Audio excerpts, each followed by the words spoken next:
श्री कृष्णाय वयं नमः गुरुभ्यो नमः। परम आदरणीयाः पूज्य बापू चरणाः मंचस्थ उपस्थिताः महानुभावाः समुपस्थिताः वयोवृद्धाः एवं भातृभगिन्याश्च नमः सभाभ्यः सभापतिभ्यश्च।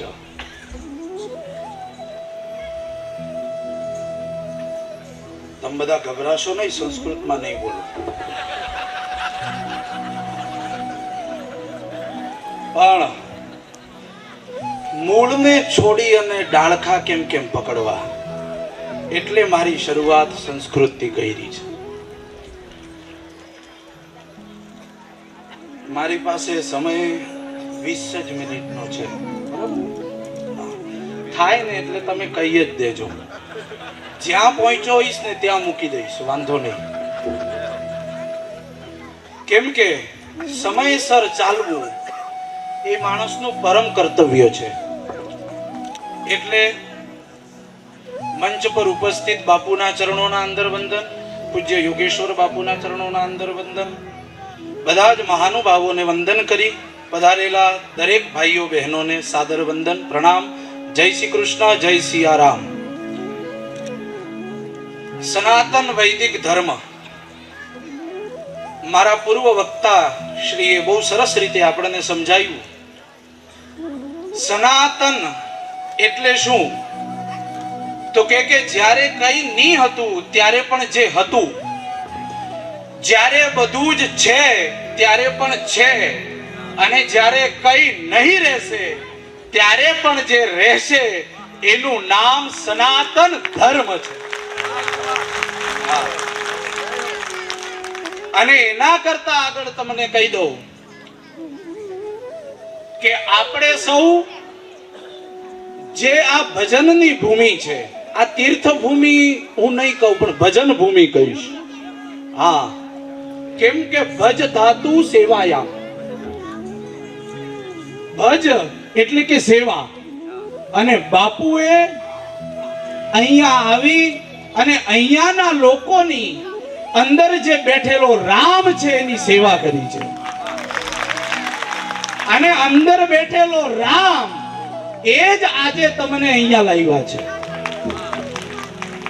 એટલે રામજી આવ્યા ને તીર્થભૂમિ બની, પણ ક્યાંક ને ક્યાંક મૂળમાં શબરીનું ભજન, અને એના પછી જો કળિયુગમાં કહું તો બાપુનું ભજન જે આપણે સૌને અહીંયા લાવ્યું છે. એટલે આ ભજનની ભૂમિ છે. અને ભજન સનાતન ધર્મની રક્ષા એ કેવળ ને કેવળ વાતોથી નહીં થાય.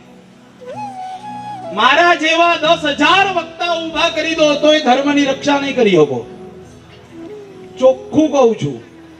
અને મારા બાજુમાં બેઠેલા વક્તાએ કીધું, મહારાજ હવે તો કંઈક બોલવું હોય ને તો વિચાર કરવો પડે, કેમ કે આગળ પાછળની ક્લિપ કપાઈ જાય, વચ્ચેનું જ ચાલે. હા, એટલે ક્યાંક ને ક્યાંક ડખો થઈ જાય. આપણે કરવા હારું ગયા હોઈએ, પણ મારા જેવા 10,000 વક્તા ઊભા થઈ જાય તો બોલવાથી ધર્મની રક્ષા નહીં થાય. આ ધર્મની રક્ષા કરવા માટે માવતરના ધાવણના અંદર સનાતન ધર્મ લાવવું પડશે, બાકી બોલવાથી નહીં થાય. હા, આ તો લોહીમાં હોય એને આવે, બાકી ન આવે બાપ. હા, એટલે લોહીમાં સનાતન ધર્મ હોવું જોઈએ.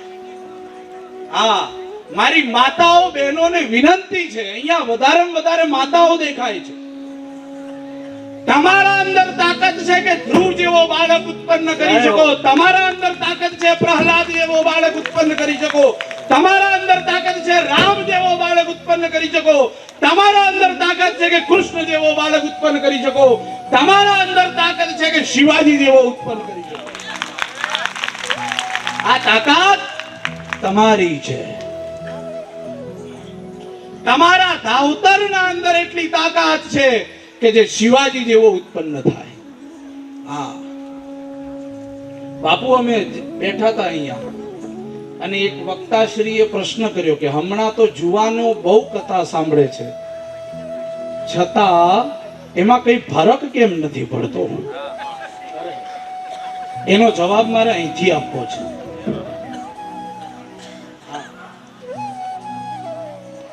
કેમ કે આખું વૃક્ષ ઉગી જાય અને પછી જો તમે વાળવા જાઓ તો તૂટી જશે, વળે નહીં. હા,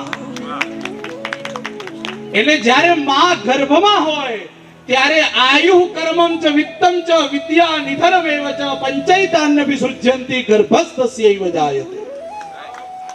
માના ગર્ભમાંથી લક્ષણ આપવા પડશે. તમારી આયુ કેટલી છે ને માનો ગર્ભ તય કરી દે છે. તમે કેટલા પૈસા કમાશો તે તમારા માના ગર્ભમાં નક્કી થઈ જાય છે. તમે કેવી વિદ્યા ભણશો તે માના ગર્ભમાં નક્કી થઈ જાય છે. તમારું નિધન ક્યારે થશે માના ગર્ભમાં નક્કી થઈ જાય છે. એટલે પોષણ કરવાની કોઈ જગ્યા હોય તો એ છે માનો ગર્ભ. અને સનાતન ધર્મ વાળા બનવું હોય તમે છો જ, બનવાની તો જરૂરત જ નથી. હા, પણ માના ગર્ભમાં જ્યારે માં ગર્ભવતી હોય ત્યારે આપણે બીજું બધું છોડી અને જો ભાગવત હાથમાં લીધું હોય, રામચરિત માનસ હાથમાં લીધું હોય અને શિવ પુરાણ હાથમાં લીધું હોય, ગીતા ભગવદ ગીતા હાથમાં લીધી હોય તો તમારા અંદર શિવાજી જેવો ઉત્પન્ન થઈને જ રહે, એમાં કોઈ શંકાનું સ્થાન નથી. અને આપણે સૌ ધર્મની હું રક્ષા કરીએ. ધર્મો રક્ષતી રક્ષતઃ આવું બધું આપણે બોલી દઈએ છીએ ખરા, આપણી કોઈ તાકાત નથી ધર્મની રક્ષા કરવી. ધર્મની રક્ષા કરનાર તો પરમાત્મા સ્વયં છે. હું તમને કહું કે આજથી અહીંયા ક્રિશ્ચન, બરાબર ને, ક્રિશ્ચન લોકો બધા આવીને બદલી જાય છે. બદલવાથી કોઈ બાપ બદલાતું નથી અને કોઈ દિવસ બદલશે નહીં, કેમ કે લોહી તો સનાતનનું છે. હા, તમને પૂછું, આજથી 500 વર્ષ 1000 વર્ષ પહેલા ક્રિશ્ચનનો બાપ કોણ હતો? જવાબ આપો. હા, ક્યાંક ને ક્યાંક આપણો નીકળશે, ધ્યાન રાખજો. હા, એના કરતા આગળ પૂછું કે બધા ટોપી વાળા આવ્યા, એમના મૂળમાં જાઓ તો ક્યાંક ને ક્યાંક આપણો નીકળશે. હા, ધર્મ પરિવર્તન કરવાની જરૂરત એ લોકોને છે, આપણે નથી. એ લોકોને કહો ભાઈ આવો અમારામાં. હા, આવી જાઓ, પાછો સ્વીકારી લો આ ધર્મ. અને ચોખ્ખી ભાષામાં કહું છું કે જો મોક્ષ જોઈતો હોય ને એ લોકોને પણ તો વાયા ભારત થઈને જવું પડશે, બાકી મોક્ષ નહીં મળે.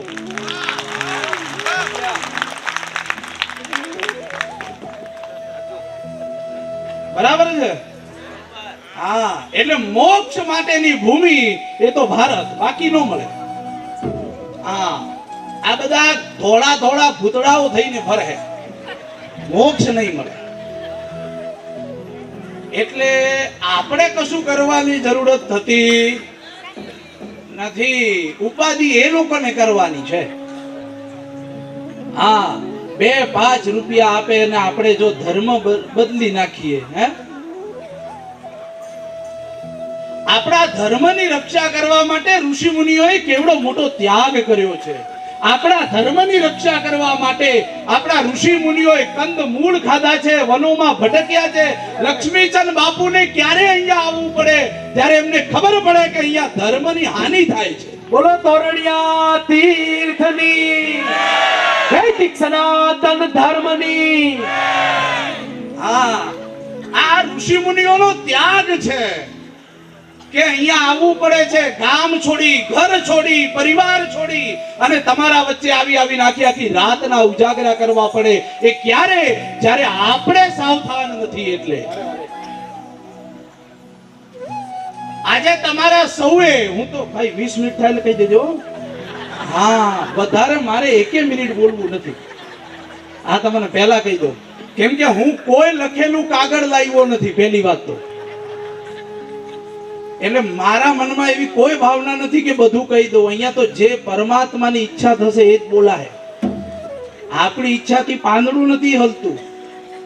હા, આ તો લક્ષ્મીચંદ બાપુની કંઈક કૃપા કે આપણને સૌને આ ધજા ઉપર અહીંયા એક મંડપમાં એક જાજમ ઉપર આપણે સૌને ભેગા કર્યા. બાકી આપણી કોઈ તાકાત એના કરતા વધારે કહું તો ઓકાત નથી આપણી. અને લક્ષ્મીચંદ બાપુ જે જ્યોત પ્રગટાવી ગયા છે ને, એમાં આપણે સૌએ ખાલી ચમચી ચમચી ઘી પૂરવાનું છે, બીજું કાંઈ કરવાનું નથી. તમે લોકો તમારા ચમચી ચમચી ઘીની આહુતિ આપશો એટલે આ સનાતનની જ્યોત એ અખંડ રહેવાની છે. ભગવાન કૃષ્ણએ કીધું, યદા યદા હિ ધર્મસ્ય ગ્લાનિર્ભવતિ ભારત અભ્યુત્થાનમ ધર્મસ્ય તદાત્માનમ સૃજામ્યહમ. હા, ત્યારે હું આત્માનું સર્જન કરીશ. ક્યારે? જ્યારે ધર્મની હાનિ થશે. એટલે આપણે બે ફિકર રહો. આના જેવા ક્રિશ્ચન જેવા 10,000 આવી જશે ને તોય આપણા ધર્મનો વાળ વાકો નહીં થાય, આ ગેરંટી છે. એની પેઢીઓ નીકળી જાય આને બચાવવા માટે, આને પતાવવા માટે. હા, પણ મારે તમને સૌને વિનંતી છે કે આપણે જે ભારતના લોકો છીએ થોડું ઘણું આપણે વિચારવાની જરૂરત છે, બીજું કઈ નથી. આપણા દેશમાં રહીને આપણે ક્યાંક ને ક્યાંક આ બધા ભજનથી દૂર થયા, સંતોથી દૂર થયા, ગુરુજનોથી દૂર થયા. એટલે આપણા રામને કોર્ટમાં જવું પડે અને જીતે ત્યારે રામ મંદિર બને છે. બહુ શર્મની વાત છે. રામ મંદિર બન્યું એ આપણા માટે ગર્વની વાત છે, પણ શર્મ એ છે કે આપણા રામને કોર્ટમાં જવું પડે છે. અને મારી આપ સૌને વિનંતી છે, હજુ એક થઈ જજો. આપણા કૃષ્ણને પણ આપણે છોડાવવા છે અને આપણા કાશીને પણ છોડાવવાનું છે. भाईचारा भाईचारा भाईचारा भाई को चारा बना दिया आपने. कब तक करोगे भाईचारा? કોઈ ભાઈચારા નથી જોઈતો આપણે. હા, આપણા ભાઈ ઓછા છે, બીજાને ભાઈ બનાવવા કોઈ જરૂરત નથી. હા, આ તમને ચોખ્ખું કહું છું, કોઈ જરૂરત નથી. આપણો જ એક ભાઈ હમણાં 2 દિવસ પહેલા બાંગ્લાદેશમાં બારી દેવામાં આવ્યો. હું કર્યું આપણે? હે, આપણી કોઈની તાકાત છે? આપણા ફળિયામાં પગ મૂકે ને ના ટાટિયા તોડી નાખાય. ભાગ અહીંથી. હા, અહીંયા તો લોહીમાં આવવું જોઈએ સનાતન ધર્મ. જનની જન તો કા ભગત કા દાતા કા શૂર નહીતર રહેજે વાંજડી મત ગુમાવીશ નૂર. હા, એક જ ઉત્પન્ન કરવો, પણ એવો કરવો ને કે આ. એટલે મારે તમને સૌને કહેવું છે, આજે મારી સાથે હાથ ઊંચા કરી અને તમે સૌ સંકલ્પ કરો. કરશો કે નહીં? જો તમારી ઈચ્છા છે કે નહીં સંકલ્પ કરવાની? એ કહો, કેટલાની ઈચ્છા છે? હાથ ઊંચો કરો. બાપુ જોઈ લો. વાહ ભાઈ વાહ. લોહી શેરખોન વધે કે નહીં વધે? બધાને ઠંડી ઉડી જવી જોઈએ. હા, અહીંયા સંતો તમારી માટે જાગે છે, તમે સ્વેટર પહેરીને બેઠા છો. આ બાપુ જો કેવા બેઠા છે. આમ આમ દાવ આપે છે બાપુ. વાહ ભાઈ વાહ એમ કરી હાથ ઊંચો કરી જો તો. આ તમે સૌ સનાતન ધર્મના બાળકો છો. જે 2-5 વર્ષનો ધર્મ નથી. એટલે તમે સૌ મારા હાથે હાથ ઊંચા કરો. પેલો જેમ નેતાઓ કરે ને એમ હવે થોડું ઘણું આપણે શીખવું પડે. હો, મુઠ્ઠી ભીંજીએ, હાથ ઊંચા કીજીએ. હા, એટલે બધા આમ બહુ આમ ઊંચા કરી નાખે તરત જ. આમ મુઠ્ઠી ભીંજીએ એટલે હવે સંતોએ થોડું ઘણું શીખવા જેવું છે. હા, ચાલુ રાખો આપણે. વાહ ભાઈ વાહ, કેવા રૂડા રૂપાળા લાગો છો તમે સૌ. ચલો હાથ ઊંચો કરો. મુઠ્ઠી ભેજો. વાહ ભાઈ વાહ. આજે આપણે સંકલ્પ લેવાનો છે કે મારા ફળિયાના અંદર જો વિધર્મી આવી અને આજે જો ધર્મ પરિવર્તન કરાવે એટલે એના એ પગે પાછો નહીં જવો જોઈએ. આ જે થવું એ પછી જોયું જાય. હા, હું કોઈ દિવસ મારો ધર્મ નહીં બદલું. મુઠ્ઠી ભેજો. બાપુની સાક્ષીમાં, જ્યોતની સાક્ષીમાં તમે સૌએ કસમ ખાવાનું છે. હું બોલાવું એવી રીતે બોલો. હું મારો ધર્મ, સનાતન ધર્મ, કોઈ દિવસ કોઈ પણ પરિસ્થિતિમાં કોઈ પણ વ્યક્તિના કહેવાથી હું મારો ધર્મ નહીં બદલું, નહીં બદલું, નહીં બદલું. બોલો સનાતન ધર્મની. આ જ્યોત જાગવી જોઈએ. આનું નામ જ્યોત છે. બાપુ સમય થઈ ગયો છે. હા, અમારા વક્તાઓને છે ને લોહી ગરમ થાય ત્યાં તો ટાઈમ થઈ જાય. સારું છે કઈ લખી નતો લાવ્યો.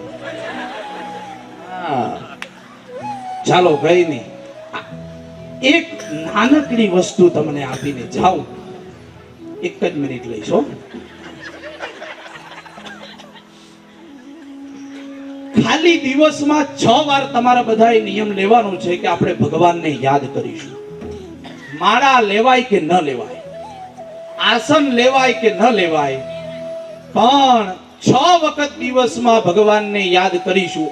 આવો આપણે નિયમ આજે લઈએ અને ભગવાનને યાદ કરતા રહેશો ને તો ચોક્કસ એક સમય એવો આવશે કે ભીષ્મ પિતામહના જેમ ભગવાન તમને યાદ કરશે કે મારે જવું છે આજે તો વાસદા ડાંગ વિસ્તારમાં, મારે જવું છે. કોઈક ભગત મને યાદ કરે છે.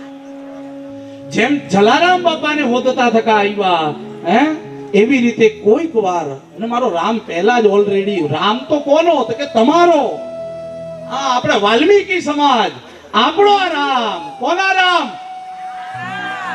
જોરથી બોલો ને. કોના રામ? હા, 6 વખત ખાલી સવારે ઊભા થાવ ને એવી જેવી આંખ ઉગડે ને એવું એકવાર હાથ જોડી અને રામને કહેજો કે હે પ્રભુ, તારી કૃપાથી આજે મારી આંખ ઉગડી છે. બાકી ઘણા લોકો આખી રાત હુતા રહી જાય છે, ઉઠતા જ નથી. આપણો નામ આવ્યું ઉઠવામાં એ બહુ મોટી વાત છે. એટલે જેવી આંખ ઉગડે એવું કહેજો કે હે રામ, તારી ખૂબ કૃપા કે મારી આંખને તે ઉઘાડી. આપણી ઈચ્છાથી નથી ઉગડતી હો. પછી જ્યારે નાઈ ધોઈને તૈયાર થાવ ને કામ ધંધે જવા માટે તૈયાર થાવ ત્યારે પાછું એકવાર રામને કહેજો કે હે રામ, તમારી કૃપાથી કામે જાઉં છું, વહેલો પાછો આવી જવા. બીજી વાર. ત્રીજી વાર બપોરનું જ્યારે જમવાનું મળે ને 12 વાગે એટલે રામને યાદ કરીને કહેજો કે તારી કૃપાથી જમવા બેસું છું. બાકી તારી કૃપા ન હોય ને તો આખો દિવસ થઈ જાય તોય જમવાનું ન મળે. ટાણે મળવું ને એ બહુ જરૂરી છે. જમવાનું તો મળે પણ ટાણે મળવું ને એ જરૂરી છે. એટલે 12 વાગે એટલે ભગવાનને જમવાનું મળે એટલે યાદ કરી લેજો. પછી સાંજે 5-6 વાગે મજૂરી કરીને પાછા ઘરે આવીએ એટલે હાથ પગ ધોઈને એકવાર પાછો રામને યાદ કરીને કહેજો કે તારી કૃપાથી કામે જઈ અને પાછો આવી ગયો છે. પછી સાંજનો જમવા માટે બેસો એટલે પાછા એકવાર રામને યાદ કરીને કહેજો કે તારી કૃપાથી જમવાનું મળે છે હો.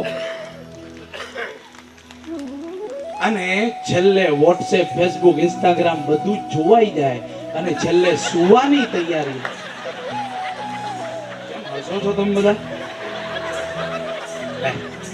સાચી વાત કરી કે નહીં? બધું જોવાઈ જાય ને છેલ્લે મોબાઈલ એમ કે હવે બેટરી 5% છે હો, હવે તું કૃપા કરીને મૂક. ફોન જ્યારે એમ કે તું મારા પર કૃપા કર, ત્યારે ફોનને મૂકી દેવો અને પછી રામને કહેવું કે તારી કૃપાથી સૂવું છું હો રામ.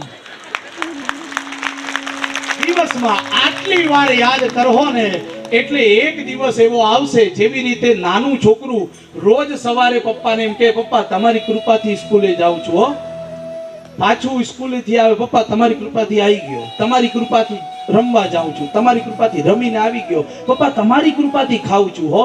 આવું કહેશે ને તો જે દીકરો આપણે સૌને વાલો લાગે. એમ રોજ તમે 6 વાર રામને કહેશો ને એટલે રામને તમે સૌ બહુ વાલા લાગશો. દીકરા કરતા વધારે પ્રેમ રામ તમને આપશે. કેમ કે ભારતની સંસ્કૃતિને ટકાવવા માટેનો ખાલી 2 જ જણા છે, એક ઋષિ સંસ્કૃતિ ને બીજી કૃષિ સંસ્કૃતિ. તમે સૌ કૃષિ સંસ્કૃતિના વારિસદાર છો ને અમે સૌ ઋષિ સંસ્કૃતિના વારિસદાર છીએ. આ 2 મળી જઈશું ને તો ભારતના સનાતન ધર્મનો વાળ વાકો નહીં થાય. એકવાર સૌ હાથે બોલજો, ધર્મ કી